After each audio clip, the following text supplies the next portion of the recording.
application review, business review, investment, lifestyle, social politic.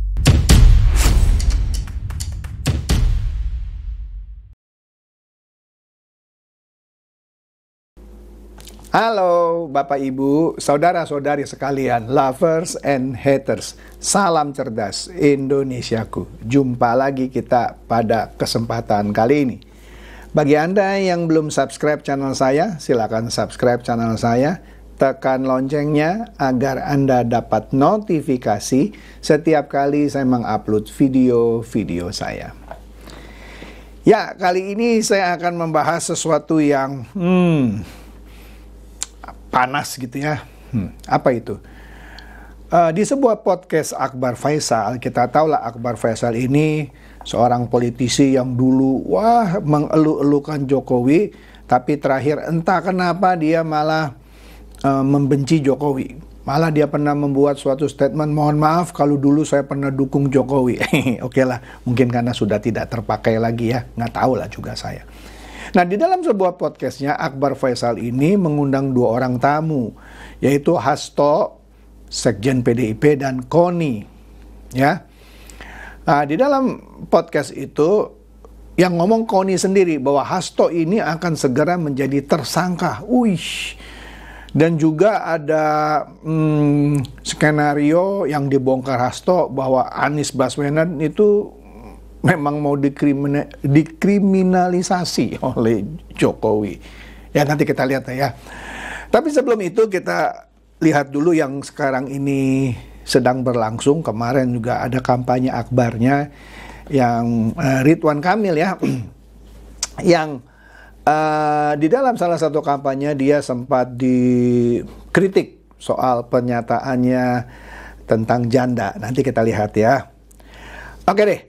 Nah, kita lihat dulu nih, ini momen pada Jumat malam ya. Kebetulan saya juga diundang di situ ya. Kita lihat nih ya, Metro TV beritanya. Calon Gubernur DKI Jakarta nomor urut 1, Ridwan Kamil, menemui sejumlah komunitas dari berbagai etnis. Ya, ada orang dari Tionghoa, ada orang dari suku Batak, suku Jawa, yang agama Islam, yang Kristen, yang Konghucu, berbagai kalangan ya. Disebut di sini berbagai etnis dan agama di Pantai Indah Kapuk. Dalam kunjungan itu, Ridwan Kamil berjanji akan mempermudah perizinan rumah ibadah semua agama di Jakarta jika menjadi gubernur terpilih. Oke? Nah, kita lihat ini fakta integritas yang ditandatangani Ridwan Kamil, tapi ini yang di acara sebelumnya kurang lebih sama lah dengan fakta integritas yang ditandatangani di Jumat malam itu. Yuk kita lihat ini videonya. Keadilan untuk semua golongan dan agama, di dalamnya tentang kebutuhan izin rumah ibadah yang dimudahkan, anggaran rumah ibadah yang disesuaikan, dan semua aspirasi-aspirasi keagamaan lainnya. Itulah komitmennya, karena memang Jakarta adalah wajah Indonesia.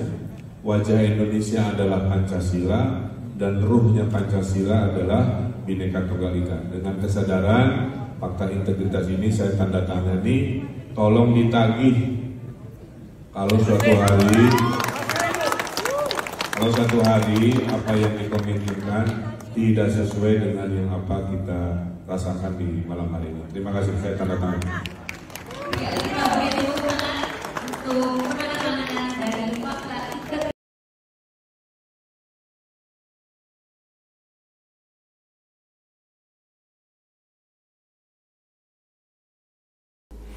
Nah, di situ Pak Ridwan Kamil bilang, saya tanda tangani fakta integritas ini. Sebelumnya dia bilang, jika nanti tidak saya penuhi, tolong ditagih janji saya ini. Mantap ya. Saya nggak tahu ya paslon lain membuat fakta integritas seperti itu atau tidak ya. Saya belum pernah dengar, rasanya tidak. Oke, kita lihat lagi satu video nih di mana Ridwan Kamil setelah dia kampanye, di situ dia singgung mengenai janda. Kalau orang nggak ngelihat konteks keseluruhannya, cuma lihat penggalan itu, framingnya seakan-akan Ridwan Kamil menghina atau merendahkan atau menista janda. Padahal pada waktu itu maksudnya Ridwan Kamil adalah untuk para janda itu akan diperhatikan, misalnya bisa diperhatikan oleh dia sebagai gubernur, bisa dari wakil rakyat dari DPRD dan yang lainnya. Tapi mungkin diksi atau narasi yang dipilih oleh Ridwan Kamil dia akui mungkin kurang pas. Oleh karena itu dia minta maaf. Ini hebat loh, ya. Walaupun kalau Anda lihat sekali lagi secara keseluruhan sebenarnya tidak bermaksud menista janda. Bodoh sekali Ridwan Kamil kalau menista janda di dalam kampanyenya kan ya. Tetapi mungkin persepsi orang ya begitu, apalagi cuma dipotong di bagian itu. Oleh karena itu apapun itu dia minta maaf. Yuk kita dengar permintaan maafnya.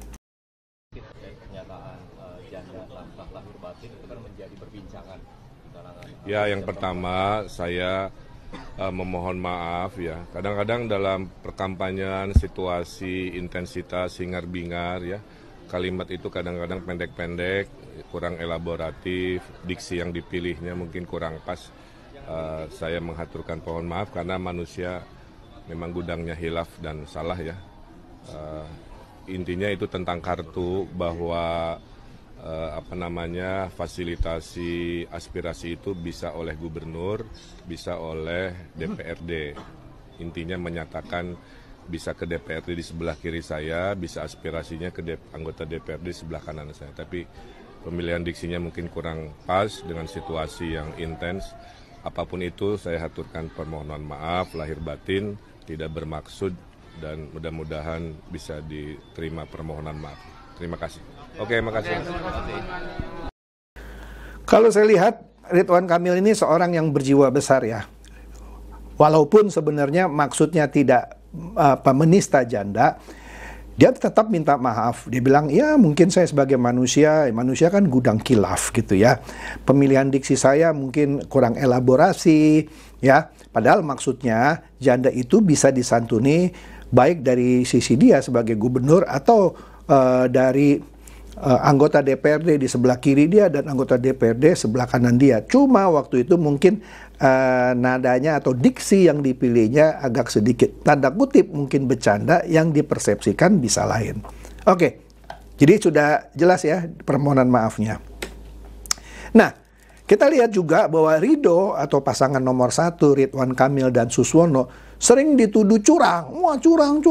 Padahal di sini menurut cuitan Alex, dia bilang tuduh Ridho curang, padahal sendiri juga curang, nyogok sampai pakai minyak goreng, sampo, sikat gigi, dan handuk. Yang terhormat Bawaslu RI. Gimana nih? Di situ ada 2 gambar kita lihat. Yang gambar pertama, ya itulah biasalah orang yang namanya kampanye kasih kaos. Nah ini tambah minyak goreng. Terus dibilang nggak curang. Ya, kita lihat aja lah Bawaslu. Terus ini juga sama, dikasih pasta gigi. Ya sebenarnya menurut saya sih wajar-wajar aja. Tapi kalau dari sisi Ridho yang memberikan hal ini dibilang curang, padahal dia sendiri melakukan hal seperti ini.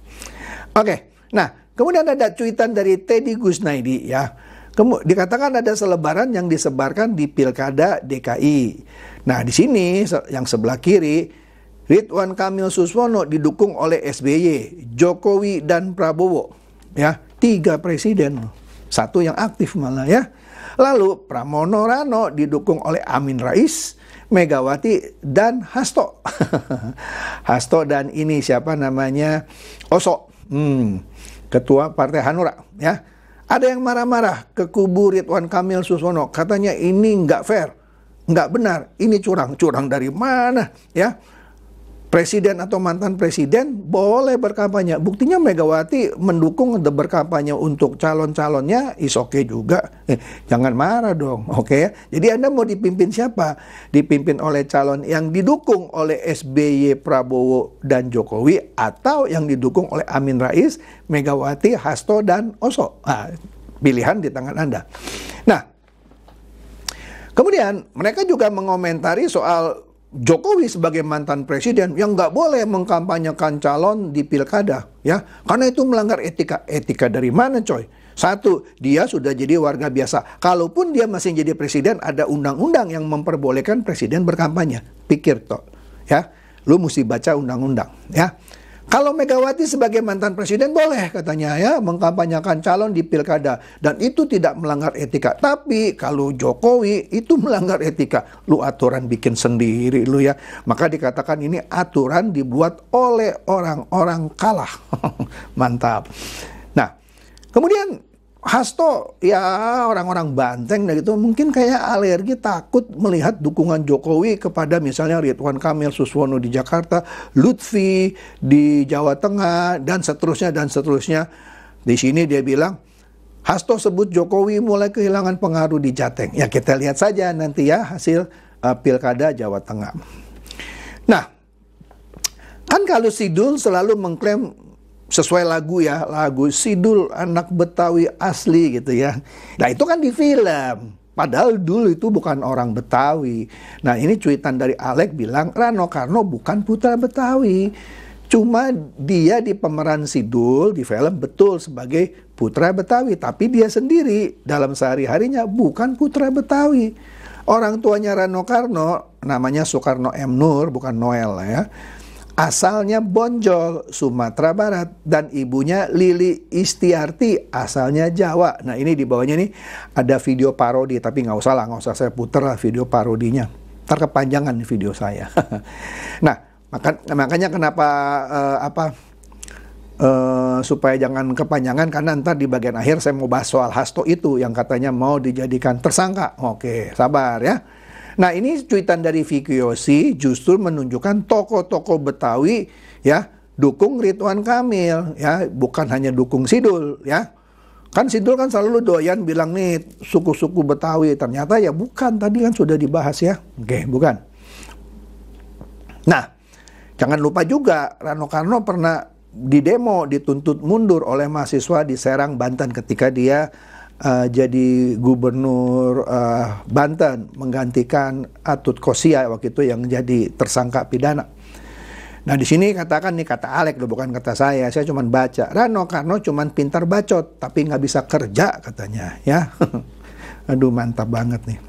Nah ini ada cuitan ya dari TK Rock 007. Ini yang bikin lagu siapa ya? Ini lagunya lucu nih, lagu kampanye Ridwan Kamil nih ya. Lucu ya. Yuk kita denger nih videonya sambil nanya-nanya siapa yang bikin nih lagu ya. Oke, yuk kita dengerin nih.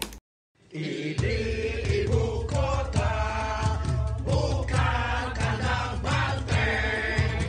Kami warga Jakarta bukan anak Mega. Percuma endorse Anies apalagi Amin Rais. Tumbangkan banteng bengis 27 banteng nangis.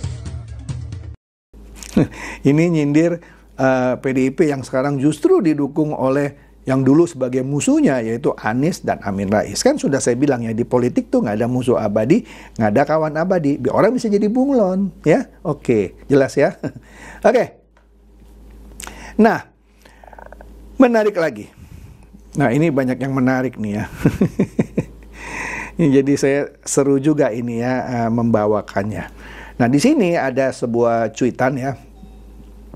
Dari siapa itu? 222 Mountain for Palestine ya. Buset katanya dapat info A1. Menurut dia loh, saya cuma baca ya kan. 30 miliar harga dukungan Abah ke Cagup Banteng di ibu kota. Kalau dari baca begini enak juga ya, cuman dukung dapat 30 miliar. Tapi sekali lagi ini bukan dari saya cuma baca loh ya. 150 miliar jika besok datang, maksudnya kemarin tuh ya, ke kampanye Akbar terakhir. Wih, dapat lagi 150 miliar, bisa beli rumah berapa banyak gitu ya. Menjijikkan katanya, najis katanya. Bikin partai memang butuh dana besar, tapi ya nggak nyangka aja sampai segitunya melacurkan diri. Cuy katanya. Aduh. Oke. Ferry Koto juga menyatakan bahwa padahal Anies yang munafik. Dia menanggapi cuitan di bawah dari Abeng. Abeng bilang Anies ditakuti sama orang-orang munafik. Jadi Abeng bilang Anies itu ditakuti sama orang-orang munafik. Oleh karena itu Ferry Koto menjawab cuitan Abeng bilang Anies yang munafik. Katanya semua partai tersandra kan. Dia pernah bilang begitu. Dia malah dukung paslon kader partai. Ya. Kalau betul semua paslon tersandra, kan mestinya jika Gatel mau cebur pilkada, seharusnya dia dukung calon independen Darmakun. Seterang itu loh munafiknya. Setuju juga saya sama Ferry Koto ini. Oke, nah TKR 007 juga mencuit sesuatu yang menarik menurut saya. Di sini kan kita tahu Cak Imin akhirnya walaupun sebelumnya menjadi cawapresnya Anies, dia gabung berubah join Kim Plus, Koalisi Indonesia Maju Plus. Anies berubah jadi petugas partai PDIP kan. Beneran sesuai jargonnya, tetap setia di jalan perubahan. Berubah kan mereka ya. Dan anak Abah berubah jadi stres, bin tantrum, ngoceh-ngoceh terus. Krisis identitas. Jadi apa lu sekarang? Iya dong, Abah lu berubah. Cak Imin juga join pemerintahan. Jadi nggak ada identitasnya seorang anak Abah. Lucu juga ya. Oke. Nah, Romeo mencuit bahwa ini ada perbandingan lah ya kira-kira gitu ya antara baret merah dengan baret oranye katanya ya. Baret merah jelas Pak Jenderal yang sekarang jadi presiden. Sedangkan baret oranye Abah Jenderal, tanda kutip ya. Mungkin sudah bosan bermain presiden-presidenan. Kini saatnya bermain jenderal-jenderalan. Abah Jenderal. Ya kan, dalam kampanye terakhir kan pada pakai warna orange ya. Anies pakai baret orange. Nah, Ferry Koto sekali lagi mencuit bilang, ayo warga Jakarta kita kalahkan sekali lagi Anies Baswedan yang kebanyakan omon-omon dengan politik bapernya. Anak Abah itu nggak ada katanya. Cuma akun-akun berganda, akun-akun palsu gitu ya di medsos, di Twitter lah, di Instagram atau di mana-mana. Di dunia nyata rata-rata hanya asap yang tidak ber-KTP, tak nyoblos di Pilkada Jakarta. Mungkin pendatang atau apa gitu ya. Tapi ngocehnya seakan-akan anak Abah. Kita kalahkan biar ada yang nyesal sudah keluarkan dana gede untuk gerakan anak Abah yang ternyata tak ada suaranya, tak ikut nyoblos, cuman ikut hura-hura kampanye. Mantap juga ini. Nah, ini dia kita masuk. Ini pertama kali saya lihat dari akunnya Denny Siregar. Dia cuma tulis status ngeri katanya ya. Nah, dia pasang itu thumbnail sepertinya ya. Dari podcastnya Akbar Faisal yang di awal saya sebut, dulunya pendukung Jokowi banget, tapi akhirnya dia minta maaf, sorry kalau dulu saya pernah mendukung Jokowi, sekarang jadi haternya Jokowi ya. Dan di dalam podcastnya dia sering ngundang tokoh-tokoh yang dianggap bisa dipakai untuk ngomporin. Nah, dia pernah kena tanda kutip tabok oleh Marwarar Sirait ya, ketika dia mau menjelek-jelekan siapa itu lupa, kalau nggak Pak Prabowo, Jokowi lah, pernah saya bahas, saya lupa. Nah, di sini dia mengundang dua narasumber, yaitu Hasto dan Koni. Nah, di dalam podcast itu, saya nggak nonton, malah saya nonton podcastnya Akbar Faisal. Koni bilang, Sekjen PDIP itu Hasto akan segera jadi tersangka.